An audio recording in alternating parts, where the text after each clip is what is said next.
Alhamdulillah, amma ba'du. Puji syukur boleh kita panjatkan kepada Allah Subhanahu wa taala karena pada kesempatan siang hari ini yang seharusnya Bapak Ibu guru semuanya istirahat, tapi saya ambil waktunya memberikan waktu kepada saya. Saya juga berterima kasih sebanyak-banyaknya karena tanpa adanya dukungan dari semuanya tidak akan berjalan sesuai harapan apa yang saya inginkan. Ini terima kasih dan juga salat yang kita curahkan kepada Nabi Muhammad Sallallahu Alaihi Wasallam. Yang terhormat Bapak Kepala Sekolah SMP Negeri Ramalinggi, yang saya hormati Bapak Ibu Dewan Guru beserta TPU, dan juga di sini ada adik kecil yang saya sayangi. Terima kasih sudah hadir berpartisipasi, berkontribusi juga ya ada di sini. Raya penerus generasi. Baiklah Bapak Ibu guru semuanya yang saya banggakan. Yang duduk di sini, yang ada di ruangan di sini, itu saya katakan semuanya ibu bapak, ibu guru hebat. Ya, saya bangga sekali. Pokoknya setelah ini semoga setelah saya ada generasi. Semoga aja semuanya gitu ya menjadi guru penggerak. Kalau semuanya sudah menjadi guru penggerak, nanti akan menjadi sekolah penggerak. Ya insya Allah apalagi pada hari Kamis ya, Ibu Anggi akan berangkat ke SMK Satu Rangas ya untuk menghadiri PGP. Baiklah Bapak Ibu guru semuanya, di sini tujuan saya di sini yaitu salah satu tugas dari calon guru penggerak untuk berbagi praktik. Di sini namanya berbagi pemahaman dan pengalaman budaya positif. Adapun saya berdirinya di sini bukan berarti saya yang paling hebat, hanya tugasnya untuk berbagi pemahaman dan pengalaman saja. Ya, saya bukan berarti hebat. Yang hebat itu adalah Bapak Ibu guru semuanya. Budaya positif yang sudah kami pelajari 2/3 perjalanan. Kami itu baru 2/3 perjalanan mengikuti pendidikan calon guru penggerak. Alhamdulillah masih diberikan kesehatan dan juga kelancaran.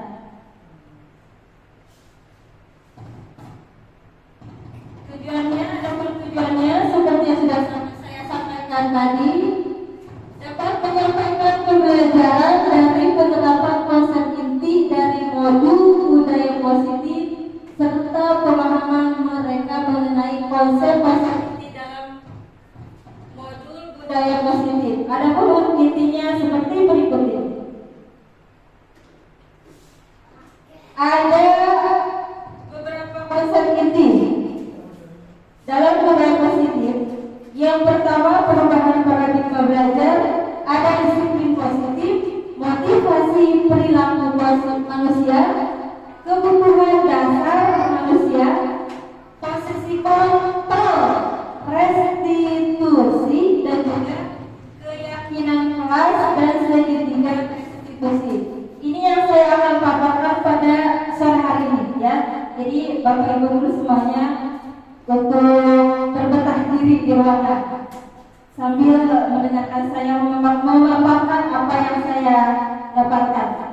Oke, yang pertama, sebelum ke perubahan paradigma belajar, judulnya itu budaya positif. Budaya positif. Kalau saya tanya, budaya itu apa ya Bapak Ibu? Ada yang mau jawab? Budaya. Mungkin dari Pak Eri. Budaya itu apa? Kalau positif itu apa? Yang sudah pasti ya. Kalau budaya, cara hidup kita kan, atau kebiasaan kita. Kita alhamdulillah di sini saya bangga sekali pada SMP Negeri Ramalinggi ya, banyak sekali budaya-budaya positif yang diterapkan di sekolah. Contohnya kebiasaan-kebiasaan seperti begini. Bapak-bapak sekolah menerapkan suatu disiplin positif.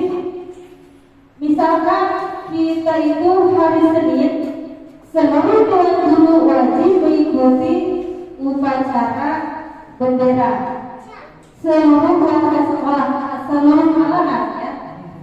Tidak ada yang dibedakan. Tidak hanya untuk yang ada saja, tidak hanya untuk para SD saja, tapi semuanya. Itu sebenarnya suatu disiplin untuk diri kita ya. Dan alhamdulillahnya saya bangga kepada semuanya hadir untuk mengikuti kegiatan upacara. Itu yang saya banggakan. Jadi di sini itu setiap hari Senin Bapak Ibu dan Guru berjejeran untuk mengikuti kegiatan upacara hari Senin. Yang tidak ada KBM, ada yang pulang lagi, ada yang tidak, gitu ya. Jadi luar biasa sekali. Ada suatu di sini ada suatu konsep inti yaitu perubahan paradigma belajar yang berkaitan korelasinya dengan profil belajar Pancasila. Ada berapa? Ada 5 ya, yang disebut dengan P kelima. Ya, yang pertama apa? Beriman dan bertakwa, gitu ya. Itu hampir sedikit ada kemiripan ya dengan PPK. Kalau dulu PPK, kalau sekarang itu ada kelima. Apalagi sekarang kurikulum merdeka kita itu boleh menerapkan 2 dimensi ya Pak ya. 2 dimensi dari profil belajar Pancasila atau 1 dimensi gitu ya tentang globalnya. Ya di sini perubahan paradigma belajar. Pembelajaran paradigma baru atau kurikulum merdeka KM ya. Jadi paradigma baru itu KM merupakan pembelajaran yang berorientasi pada penguatan kompetensi. Jadi betul, kelima itu kita itu mengedepankan suatu karakter dan kompetensi peserta didik. Apalagi kalau menurut Bapak Muhammad Dewantara, pendidikan itu seperti kita menanam padi. Kita seperti petaninya gitu ya, menanam padi dari bibit sampai tumbuh. Itulah kita memberikan pendidikan kepada peserta didik. Jadi kalau menurut Bapak Muhammad Dewantara itu berpihak pada murid ya. Di sini juga ada suatu pembelajaran pengembangan karakter yang sesuai dengan dimensinya. Jadi sesuai dengan karakteristik yang ada di sekolah kita. Kalau dalam belajar kan dipelajari seperti itu. Ya, lagi ya. Ya, lanjut ya. Oke, kembali lagi. Masih semangat kan Bella? Semangat. Luar biasa Bella. Nah, untuk membangun budaya positif, sekolah perlu menyediakan lingkungan yang positif yaitu aman dan nyaman. Sekolah kita aman? Alhamdulillah aman. Nyaman?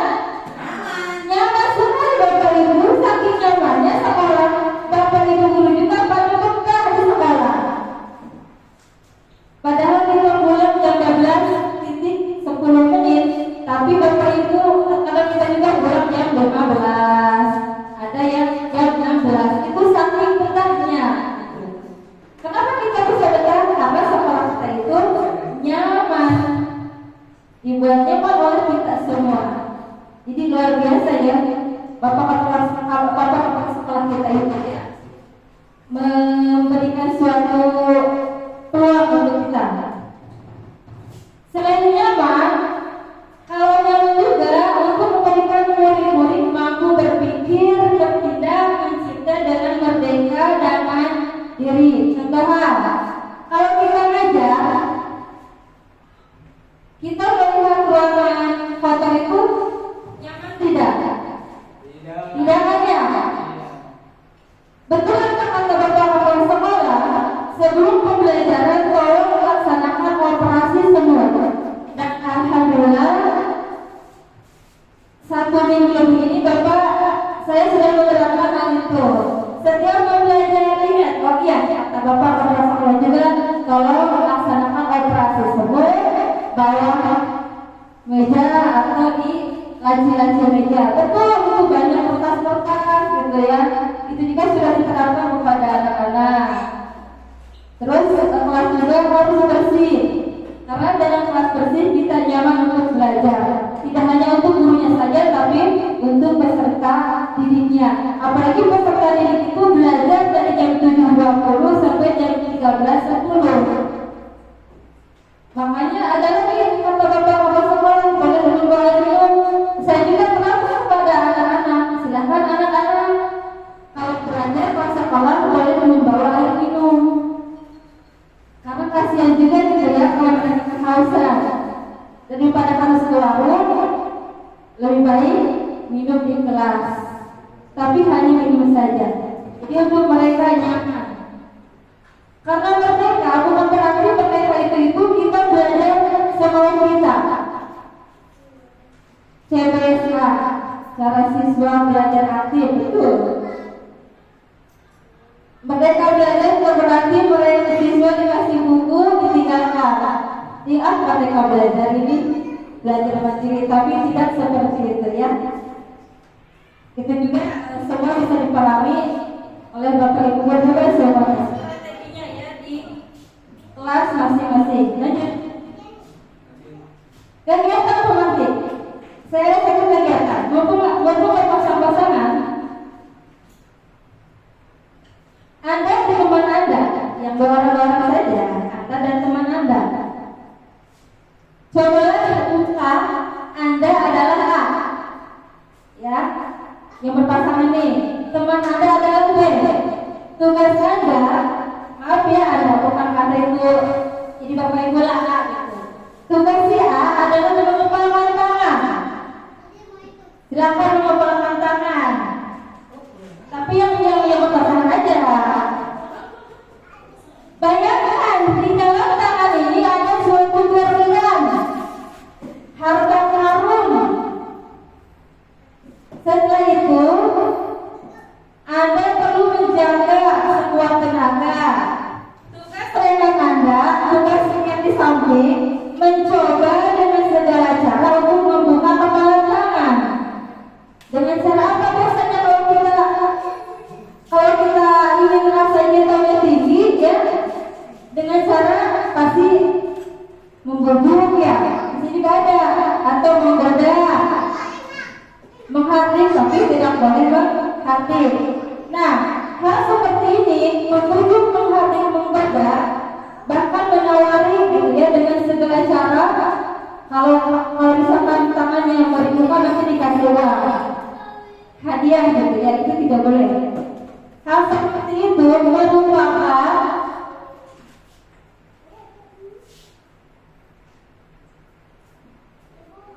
miskonsepsi dari tentang kontrol. Jadi kita itu harus memberikan kontrol pada diri kita. Ada yang kontrol. Ilusi guru mengontrol murid. Ilusi itu apa? Ilusi itu apa ya? Hayalan guru. Ilusi guru mengontrol murid. Ilusi bahwa semua penguatan positif, efektif dan bermanfaat. Ini miskonsepsi, bukan misteri, tapi miskonsepsi. Ada ilusi bahwa kritik dan membuat orang merasa bersalah. Ilusi juga bahwa orang dewasa memiliki hak untuk memaksa. Contoh tadi, ketika teman kita memaksa untuk membuka, kita tidak mau untuk membukanya. Itu adalah hak kita, termasuk ke dalam ilusi orang dewasa. Oke ya.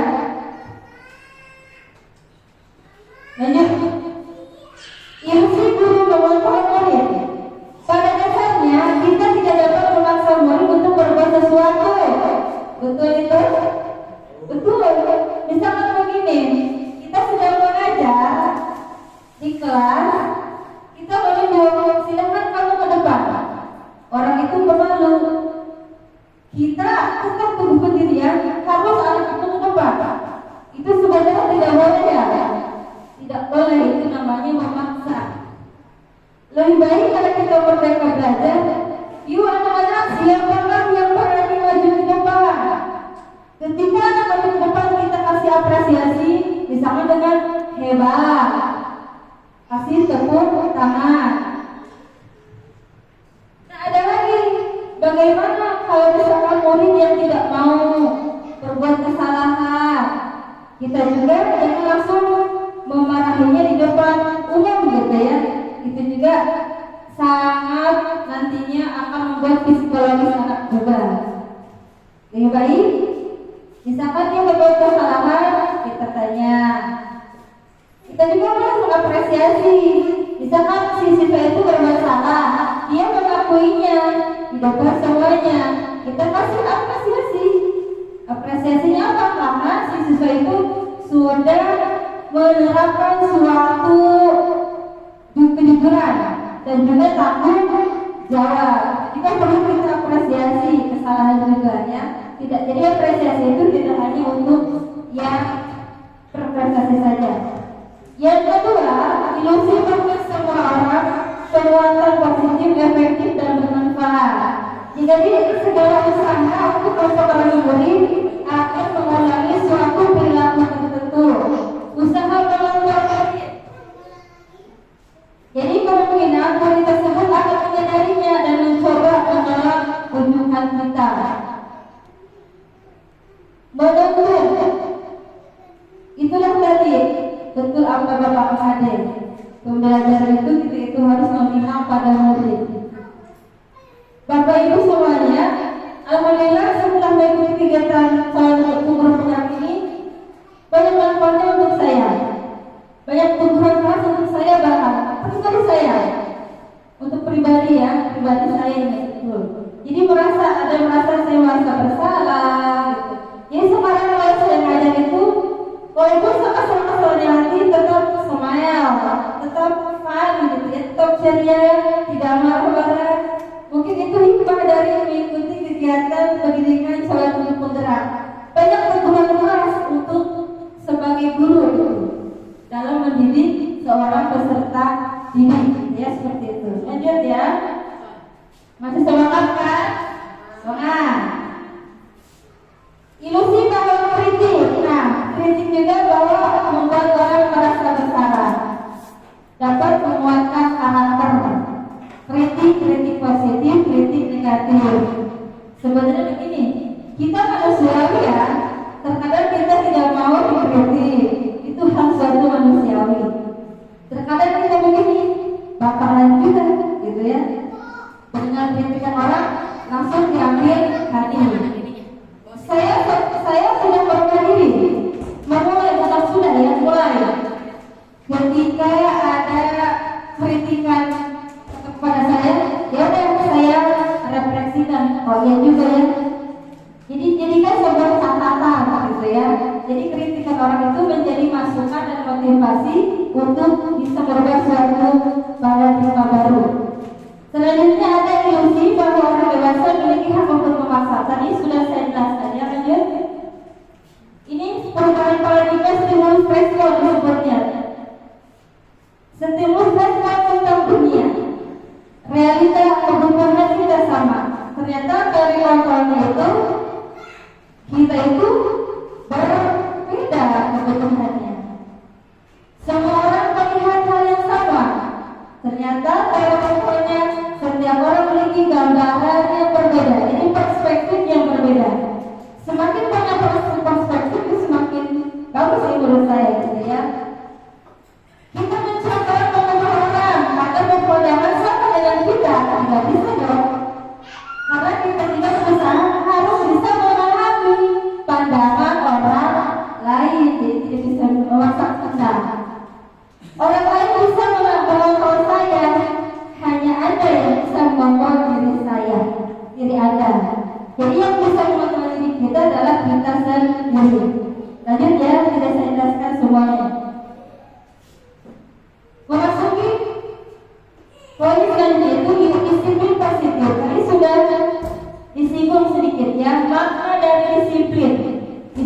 apa ya Sobri? Disiplin apa? Disiplin. Taati peraturan ya? Taati peraturan nih. Keren, wajar sudah dikasih nama bos. Kemudian kan bos ya, jadi bos gitu ya. Mentaati peraturan. Semakin diterapkannya peraturan sekolah kita, semakin banyak tantangan untuk kita. Contoh, waktu datang tahun ajaran baru, kita mulai kebiasaan jam 7 sampai jam 7.20. Pasti yang pertama kayak itu kan, wah ini gimana Pak Eri gitu ya. Padahal belum kita laksanakan nih, tapi sudah mengeluh terlebih dahulu. Belum kita coba ya padahal itu. Betul Pak Eri ya? Seharusnya kita seorang pendidik, ketika dikasih tantangan, kita perhati dulu, mencoba dulu gitu. Setelah ada pertanyaan sekaligus barulah apa yang harus diluruskan, dibenarkan, ya kita belajar bersama-sama. Contohnya sekarang kurikulum pasti ya bolak-balik harus utak-atik jalan. Waktu dibolak-balik gitu ya. Itu jadi kasihannya ke kurikulum. Jadi kalau kita dikasih banyak suatu penerapan aturan, kita terima tantangan untuk kita. Tantangan, misalkan dunia jadi wali kelas, jangan begini Pak, saya nggak mau Pak, nggak bisa mencoba diajar. Jadi kalau dunia harus menjadi wakil misalkan, terus saja siap. Pemimpin kepala sekolah tidak akan menunjuk kita kalau tidak melihat potensi kita. Berarti kalau bisa menunjuk kita, berarti kita itu memiliki suatu potensi. Maka kita harus bertanggung jawab memberikan kepercayaan kepada pemimpin kita. Begitu Bapak Ibu ya? Tapi kemarin kamu nolak nih. Mencoba dulu. Coba dulu ya. Kalau sudah mencoba mah, sok dirasakan rasanya gitu ya. Kan tantangan. Lanjut ya. Disiplin berasal dari kata disiplinan yang artinya belajar. Itu ya mesti ya, belajar. Kalau tahun depan mesti disuruh jadi wasit, itu mesti harus mau gitu ya.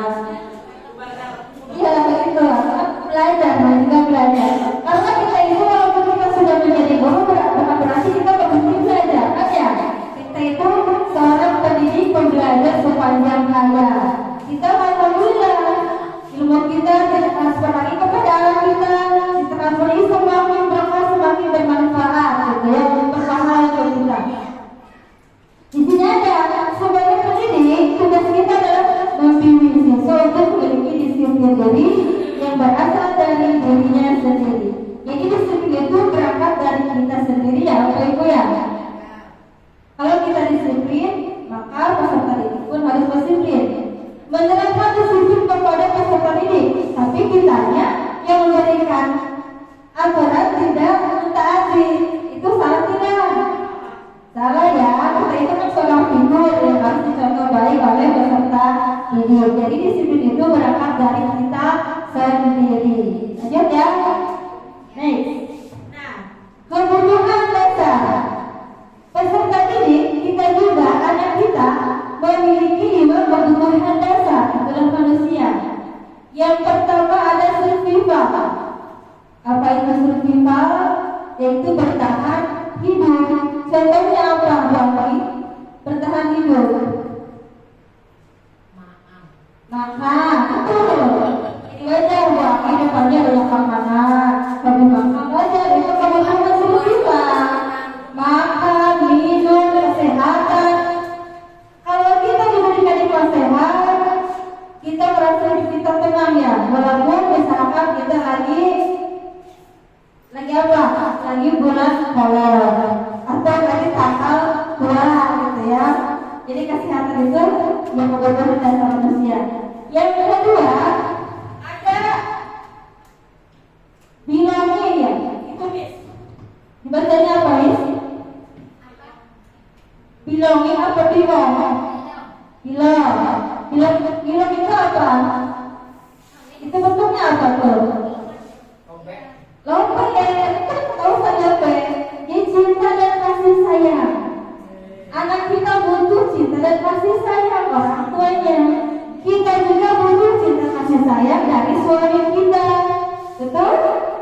Betul apa betul? Betul ya kan ya, ya kasih sayang. Peserta ini juga sama, membutuhkan kasih sayang dari kita sebagai pendidik, gitu ya.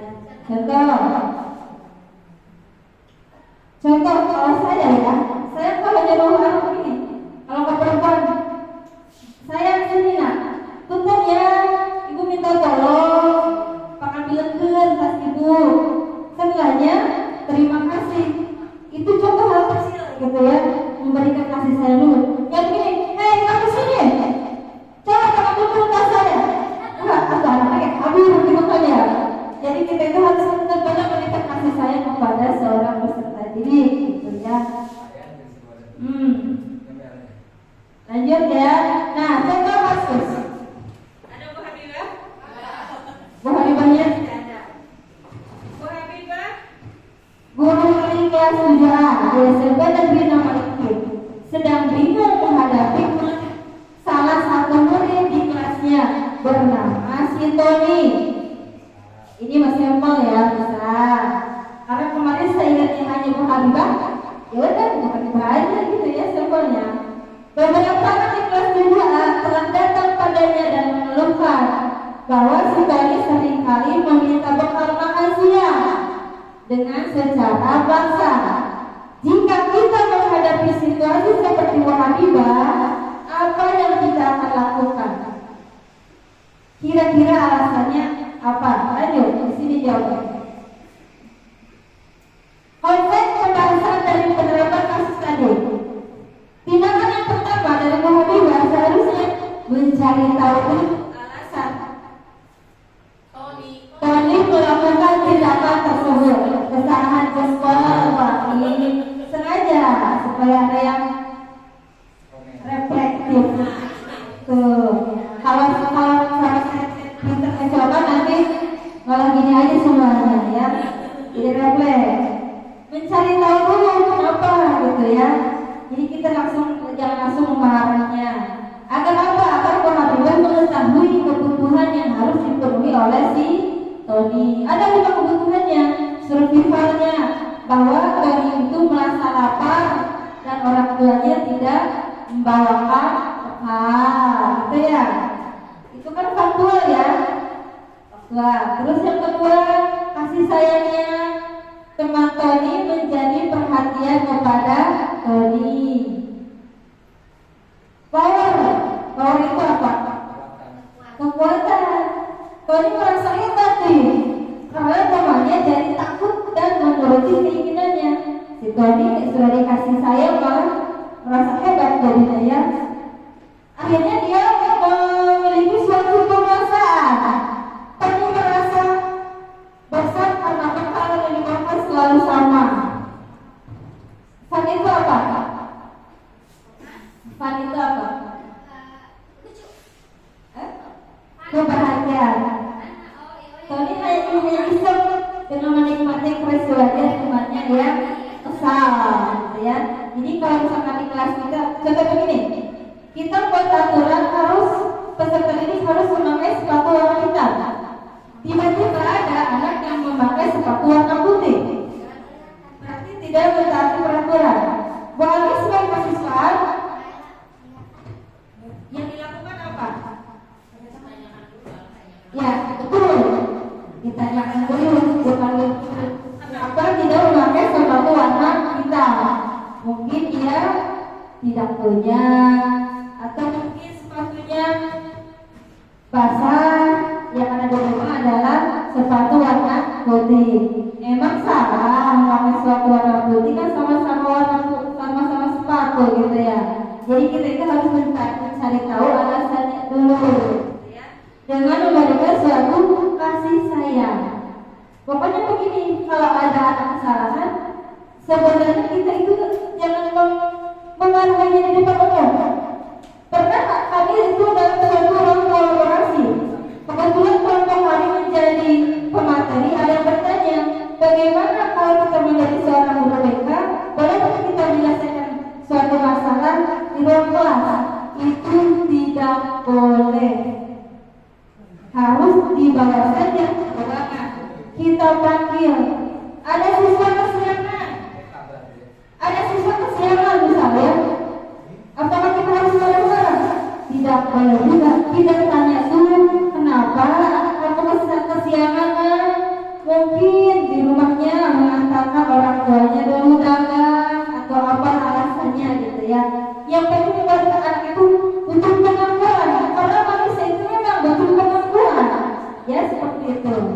Lanjut, motivasi perilaku manusia ada 3: menghindari ketidaknyamanan atau hukuman. Terkadang begitu siswa juga disiplin, dihukum karena saking takutnya dihukum. Hukuman itu ternyata tidak boleh. Ada siswa tidak mengerjakan tugas dijemur di lapangan, itu tidak boleh sebenarnya. Jadi kata saya, wah banyak banget itu bulan saya mengikuti calon guru penggerak gitu ya, tidak boleh. Saya juga ingat dulu pernah bilang kepada siswa, ada siswa tidur di kelas, tapi bukan di sini, di sekolah lain pernah ngajar, ada siswa tidur di kelas. Saya kan marah, emosi. Akhirnya sekarang itu merasa bersalah gitu. Ya udahlah, yang dulu kita berlalu dan sekarang harus memiliki suatu perubahan. Jadi kita itu tidak boleh memberikan banyak hukuman kepada peserta didik, ya seperti itu.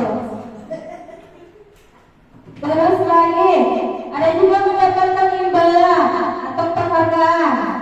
Contoh begini, Bapak Ibu saya kasih jajan, bukan berarti saya itu memberikan suatu imbalan ya. Ini mah berangkat dari hati kali ini mah. Satu, ingin membahagiakan Bunda Sri. Kalau jualannya laku, Bunda Sri juga bahagia. Bunda Sri bahagia, saya juga bahagia. Saya juga mendapatkan pahala. Sebenarnya itu saya mencoba kepada bapak kepala sekolah anu moral. Bapak kepala moral, bapak kepala kita, betul? Jadi yang begini, wah Bunda atau gimana nanti saya kalau sudah jadi calon penggerak, jangan ditiru, itu berangkat dari hati nurani saya, ingin ingin bersedekah namanya ya kepada Bapak Ibu. Untuk menjadi orang yang merasa inginkan dan menghargai diri sendiri, menghargai diri kita sendiri. Ya.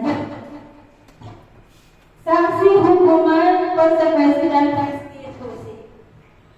Tadi sudah dibahas bahwa kita itu tidak boleh memberikan hukuman kepada peserta didik, ya seperti itu, tidak boleh. Walaupun itu bentuknya seperti apapun. Ketika ada anak tidak bisa mengerjakan soal dari kita tidak boleh menghukumnya di depan kelas, harus berdiri selama jam pelajaran kita. Tidak boleh ternyata. Kita juga memberikan sanksi. Boleh konsekuensi, boleh.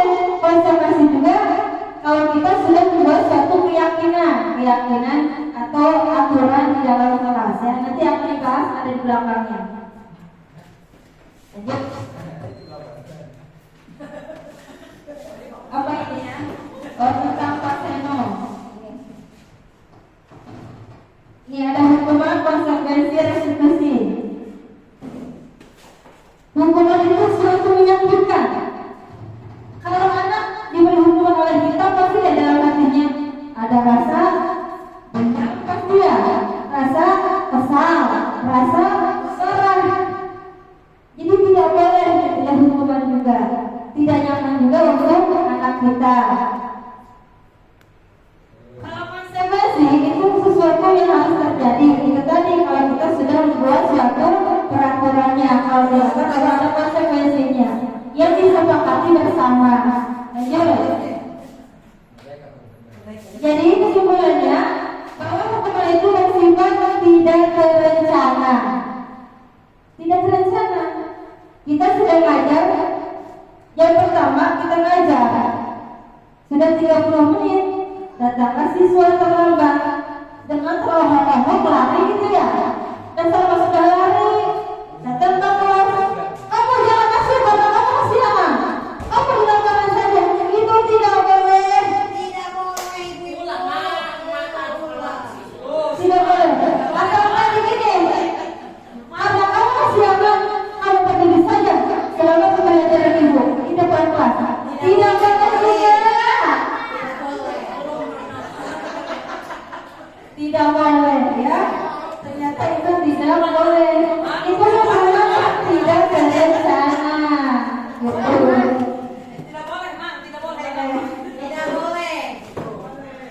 Kalau konsekuensi itu dibuat oleh pihak sekolah, murid. Misalkan begini, kita ngajar hari ini, masuk ke dalam kelas, sebelum pembelajaran kita membahas suatu keyakinan kelas. Kalau dilanggar, ada konsekuensinya. Kan kedua pihak antara guru dan murid. Kalau guru misalkan tidak mentaatinya, ada konsekuensinya. Bolehkah diterapkan? Boleh, asal disepakati bersama, gitu ya.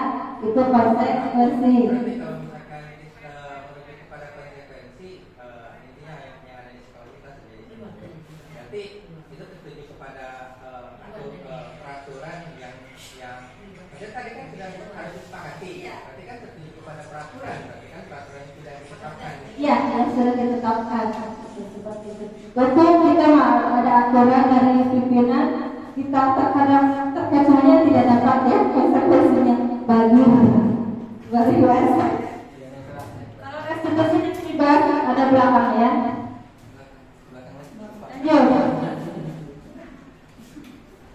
Nah, mencatat 100 kali di dalam buku kalimat, saya tidak akan terlambat lagi. Itu apa? Hukuman apa konsekuensi?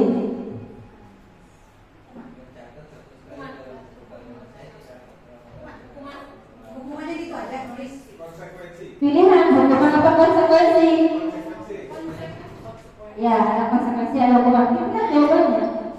Lari memberi lapangan basket 2 kali karena terlambat. Harusnya 3 kali kan? Menunjukkan coretan yang dibuatnya di meja tulis. Murid diminta untuk doa 12 kali karena tidak menggunakan masker. Menggantikan kertas tugas temannya yang telah dicoret-coret. Berjemur di lapangan basket pukul 12 karena mengobrol dengan temannya. Mereka kita lihat jawabannya.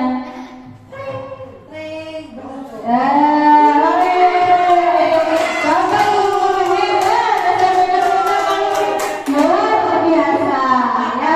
Amin ya Allah. Yang nantinya akan menjadi pegawai negeri semua ya. Amin ya Allah ya Rabbal Alamin. Iya. Lanjut ya. 5 posisi kontrol. Kontrol ya, pakai R. Pakai R mah, apa? Penghubung, ada pembuat orang merasa bersalah, ada teman, ada monitor, atau pemantau, ada manajer. Itu 5 posisi kontrol. Penghubung ya, sudah jelas ya. Tidak perlu jelasin lagi. Bapak Ibu semuanya hebat, sudah mengetahui. Lanjut ya, lanjut. Mari kita simak pada kasus Naren. Tadinya saya mau membuat kasus sendiri, berhubung saya tidak bisa marah, ekspresi marah saya tidak bisa ya, karena sudah ikutan CGM jadi nggak bisa marah-marah gitu ya. Maka saya mengambil si Naren saja.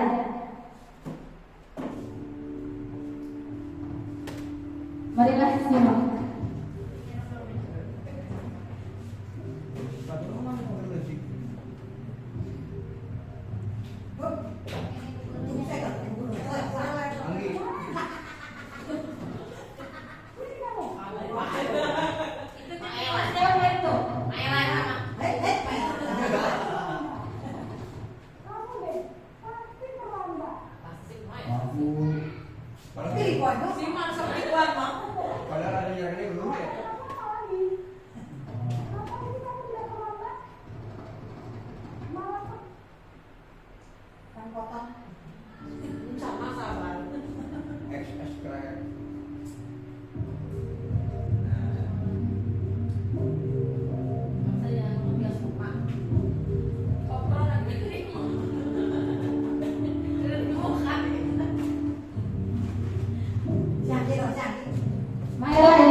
Saya Apa?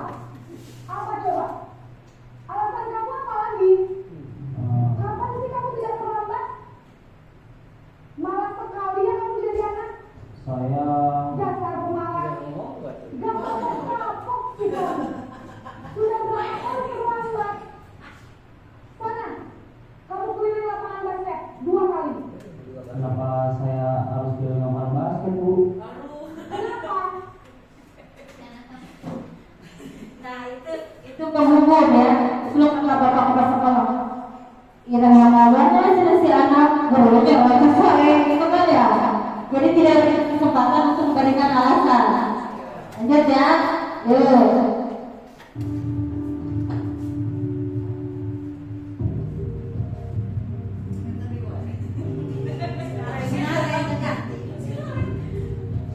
Iya, ini sih posisi pembuat perasaan bersalah. Naren,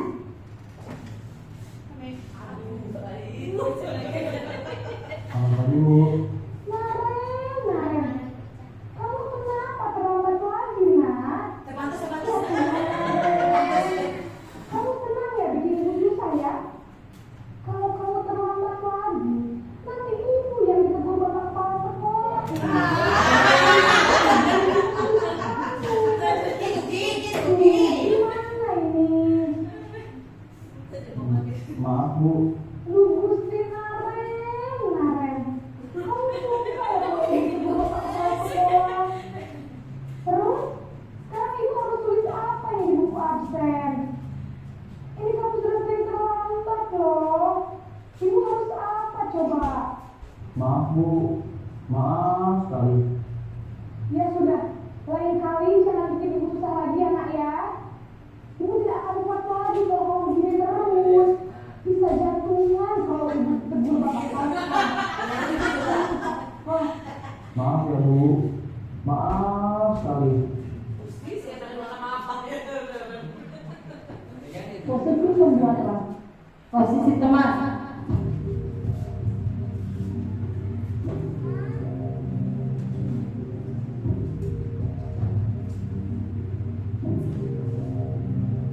Naren, Kasih baik. Selamat pagi, Bu. wah sudah jam berapa ini nak? Terlambat lagi ya sayang. Iya, Bu. Habis ibu saya lupa bangunkan saya, Bu. Kamu malah menyalahkan ibu kamu. Kamu bukannya anak yang paling kencang. Kok terlambat sih? Iya, Bu. Saya mau tersebut lagi. Jadi ada usaha kencang tetap nggak kekejar, Bu. Ya sudah sana. Nanti lain kali larinya lebih kencang lagi ya. Biar gak terlambat lagi. Bikin senang ibu. Demi ibu. Bisa kan? Bisa lah, Bu. Ya sudah sana masuk kelas. Ibu beresin urusan absen kamu. Kamu ini ada-ada saja.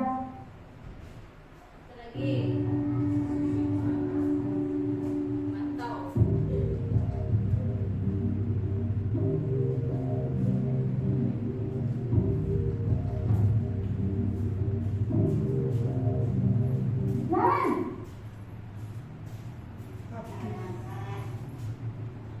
Selamat pagi, Bu. Naren, apa peraturan sekolah kita tentang jam berapa kita harus masuk sekolah, nak? Kita harus di sekolah jam 7, Bu. Iya betul, sekarang sudah jam 7.20. Naren sudah tahu konsekuensinya jika terlambat hadir. Paham, Bu. Saya harus tinggal kelas pas jam istirahat selama 20 menit. Iya benar, konsekuensinya demikian. Jadi nanti jam 9.30 pas istirahat, kamu harus tinggal di kelas, kerjakan tugas tambahan untuk ketertinggalan kamu, ya? Baik, Bu. Konsekuensi ya. Satu lagi. Ali mau posisi kontrol. Jangan keluar. Posisi si Andi gak mana? Iya posisi bapak. Naren,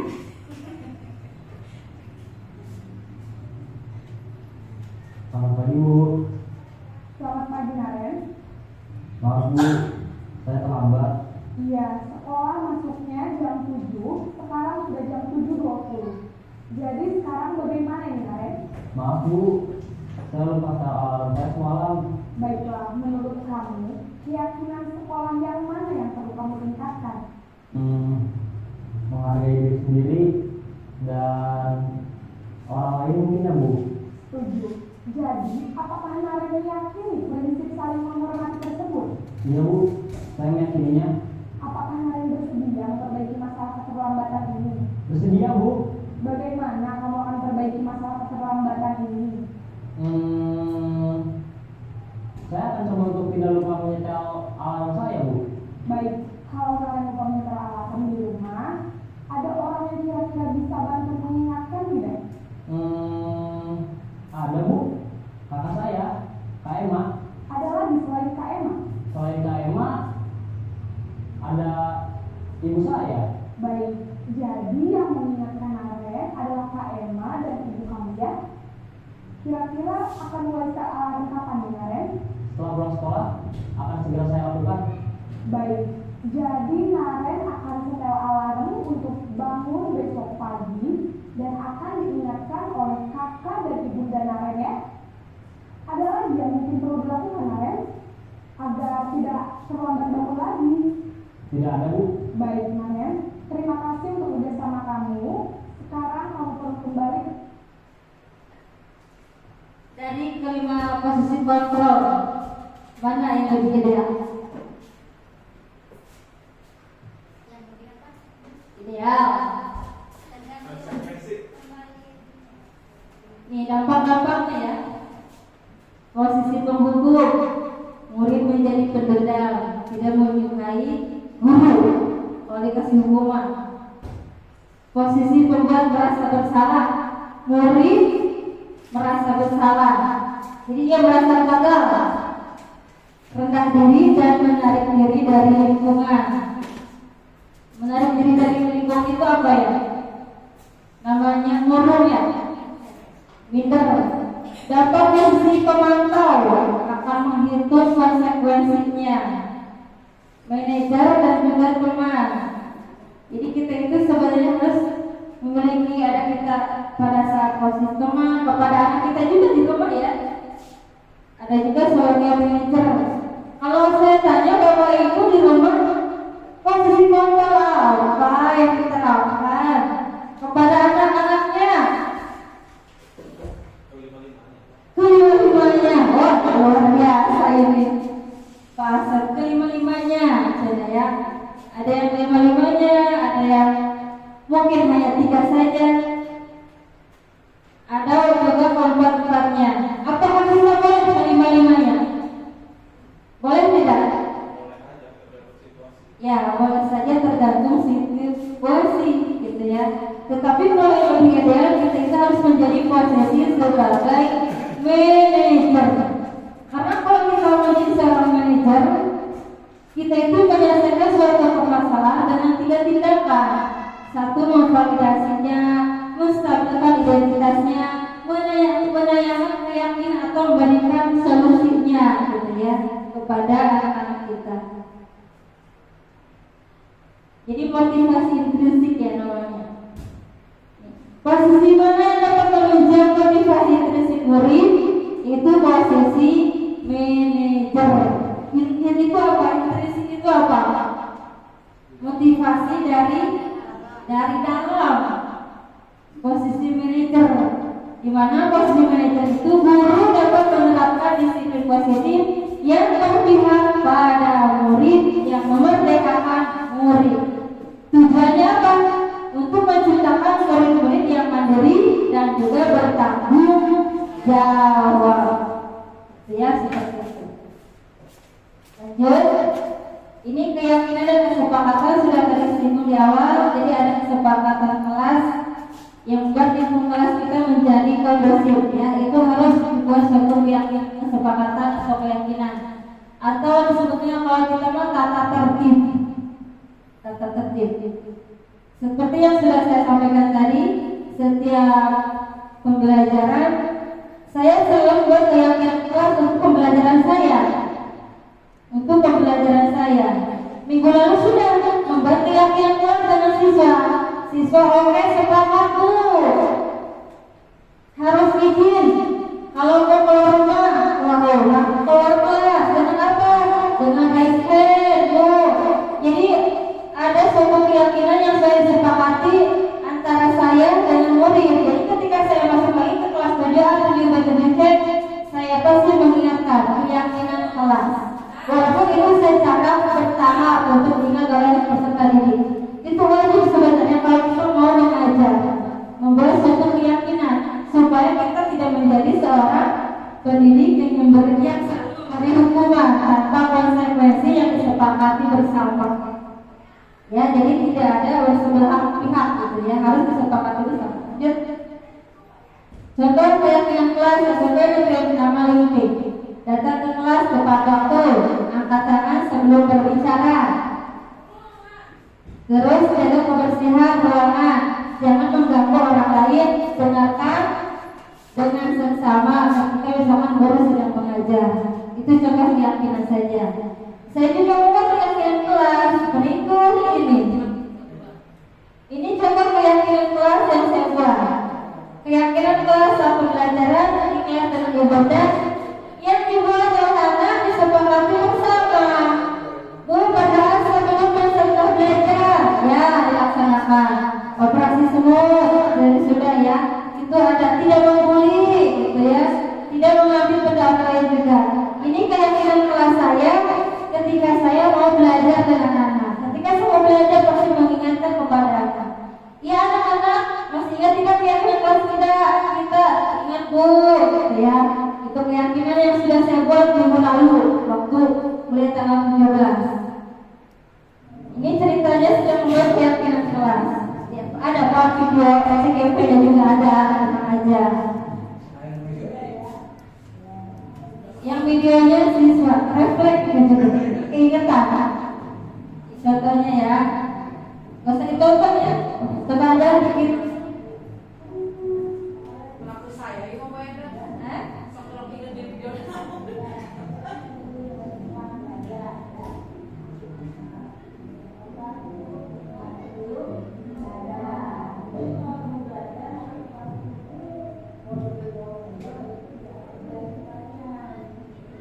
Nah, ini pembentukan keyakinan kelas. Tadi harus disepakati bersama. Wali kelas ya dengan anak-anaknya. Wali kelas juga harus memiliki keyakinan kelas. Wali kelas dengan anak-anaknya. Guru juga mengajar harus punya keyakinan kelas. Gitu ya, seperti itu.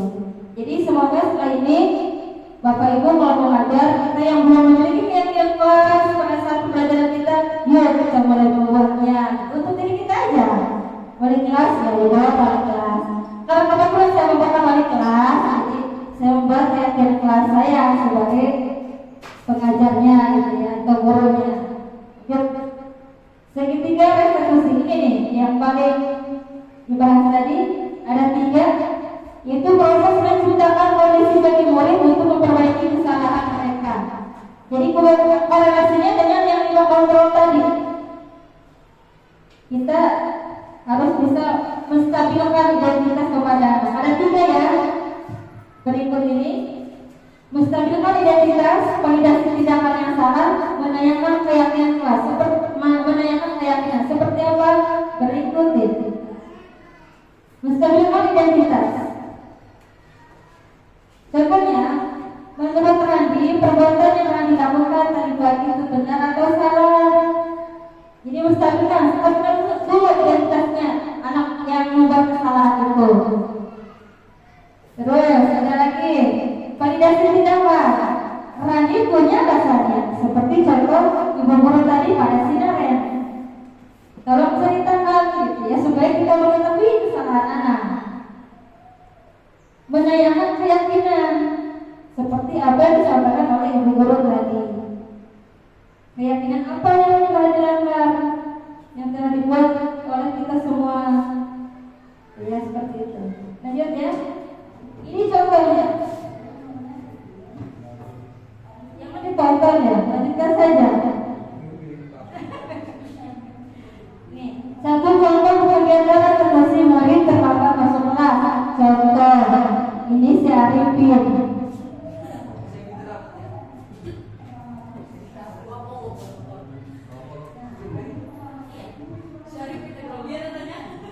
sepertinya di sana. Di kelas 8 apa kalian sekarang? Ya, ini unit 8 masuk kelas ceritanya. Saya selesaikan dengan 3 eksekusi. Tadi menstabilkan identitas, validasi tindakan, dan juga menanyakan keyakinan. Sampai dia minta maaf. Lanjut ya. Kasus kedua.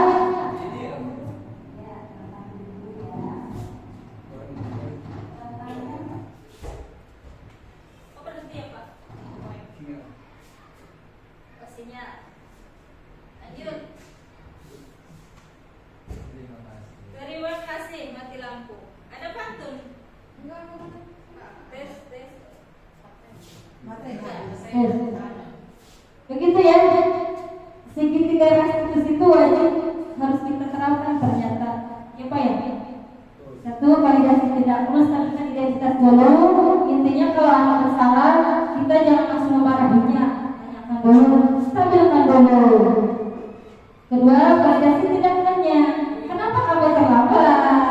Yang ketiga, tanyakan keyakinan kelas yang telah dilanggar oleh mereka, supaya mereka mengakui dan sampai minta maaf untuk tidak mengulang lagi, dan kita memberikan solusi kepada anak tersebut. Itulah pemaparannya. Semoga kita bisa mendapatkan ilmu yang bermanfaat, jadi pribadi yang bermanfaat pula. Ada betul? Sungguh indah bunga di taman, bunga melati putih warnanya. Bangga sekali kolaborasi dengan rekan-rekan guru pembelajar sepanjang saya. Salam guru penggerak, bergerak.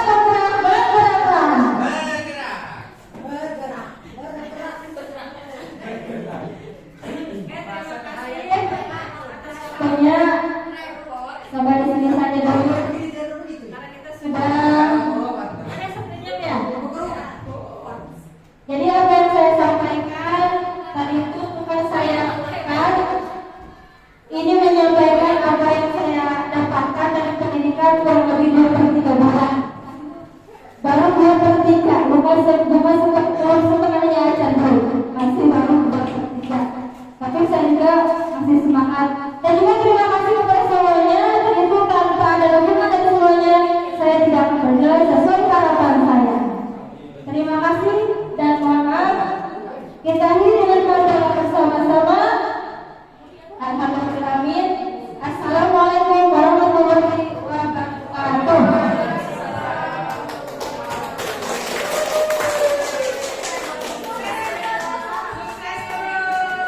Untuk menginformasikan apa yang dia pelajari, apa yang dia dapat buat menerapkan.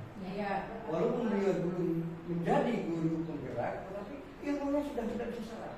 Mudah-mudahan jangan seperti yang sudah di sekolah, begitu lulus dari guru penggerak langsung diangkat jadi kepala sekolah di sekolah lain. Kapan diterapkannya di kita? Iya. Itu yang kita. Kemudian saya ucapkan terima kasih. Kurang lebihnya. Assalamualaikum warahmatullahi wabarakatuh. Perkenalkan, saya Ripal dari kelas 7A. Setelah membuat keyakinan kelas, kegiatan pembelajaran di kelas menjadi lebih disiplin, tertib, dan menyenangkan.